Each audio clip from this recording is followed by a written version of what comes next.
Good evening दोस्तों। बहुत ही tricky question physics में और पेपर 2 में आया हुआ है जेईई एडवांस में 2024 में। तो हम आपको पहले क्वेश्चन दिखाते हैं। A ball is thrown with location x0 0 0 with horizontal of the playground with initial v naught at angle theta. एक एंगल थीटा पे निकाला है, एक 0 0 पे, एक यहाँ पे कोऑर्डिनेट मान लिया है। The ball is hit by the plane stone 3 at the same location x y. एक और यहाँ से प्लेन से फेंका गया है, ये कह रहा है क्वेश्चन x1 y1 की जगह पे कोऑर्डिनेट में l कॉम एट डिस्टेंस l, ये टोटल डिस्टेंस l मान लिया गया है। तो उसके बाद positive axes with suitable with initial speed with a fix भी जो जब इनिशियल थीटा नॉट 45 डिग्री, फिर इनिशियल 45 डिग्री दिया हुआ है। और फिर then the stone hits the ball at the time t1 when the theta naught और थीटा 60 डिग्री और 30 डिग्री, सेकेंड केस में 60 डिग्री और 30 डिग्री गिरा है। तो हम then it hits the ball after time t2, in this case t1 by t2 का whole square निकालना है। तो हम इस क्वेश्चन को सबसे पहले सॉल्व करेंगे। अप्रोच हमें देखिए, तो इस क्वेश्चन के सबसे पहले फ्री डायग्राम बनाएंगे। तो यहाँ पे एक भी नॉट, यहाँ पे भी नॉट मान लिए इनिशियल स्पीड, यहाँ पे भी मान लिए 45 डिग्री 45 डिग्री। तो यहाँ पे ये हुआ टोटल डिस्टेंस तो एल ही है। तो ये भी नॉट, ये भी नॉट, ये इसको रिजोल्यूशन ऑफ फैक्टर करें तो ये भी नॉट बाई 2 कॉस 45, ये कॉस्ट के टर्म में जिसमें एंगल थीटा है, ये भी एंगल ये अपोजिट में रहे तो उसमें साइन में जाता है cos 45 से ये टूट गया।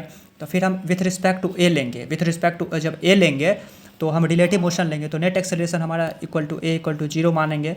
तो हम क्या करेंगे, तो उसको जब ये जो यहाँ पे इसको लेकर, इसका तो हम लेना ही, हमारा जो वेलोसिटी है ये तो लेना है, ये भी नॉट बाई डॉट, इसका जो भी यहाँ पे जो वेलोसिटी है उसका जस्ट अपोजिट लिया जाता है। यहाँ पे भी जब नेट विथ रिस्पेक्ट टू जब लिया जाता है तो इसका तो भी नॉट बाई रूट टू इस डायरेक्शन में आया, इस डायरेक्शन में आया, तो इसके हम अपोजिट लेंगे, भी नॉट बाई रूट टू इधर आएगा। तो यहाँ पे भी नॉट बाई रूट टू हो गया। ये हमारा भी नॉट बाई रूट टू इस डायरेक्शन में है तो अपवार्ड है, तो निगेटिव में ले लेंगे, निगेटिव में ले लेंगे। तो विथ रिस्पेक्ट टू जब ए आ जाएगा तो देखिए यहाँ पे, तो इसको जस्ट अपोज इसको इक्वेट करेंगे, v1 बाई ये आ गया v by v naught equal v naught पे टोटल डिस्टेंस कितना हो जाएगा l by v naught by root two v naught v by root to.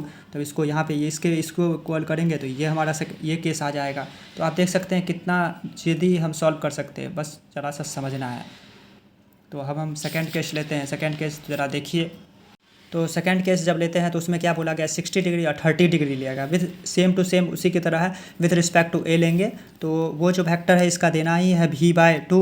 यहाँ पे क्या आ जाएगा, यहाँ पे इसको जब तोड़ेंगे तो क्या आ जाएगा, ये तो कॉस आएगा साइन 31 बाई 2, तो v बाई 2 आएगा ही।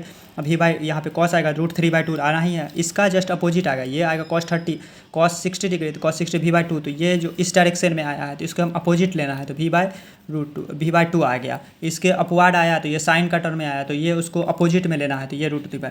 तो अब इसको इक्वेट करेंगे, तो इसको इक्वेट करेंगे, ये अपवार्ड और निगेटिव ये इधर तो ये इक्वल करेंगे तो इसको ये आ जाएगा हमारा एक रिलेशन। तो टाइम इक्वल टू कितना आएगा, total distance by L by v by 2 plus √3 by 2 भी। तो इसको ये करेंगे तो इसका रिलेशन इसमें पुट करेंगे तो एल बाई 2 नॉट भी नॉट। तो इसका जो भी रहेगा ये एल t1 का वैल्यू वो पुट करेंगे, t2 का वैल्यू पुट करेंगे, तो हमारा आंसर आ जाएगा 2।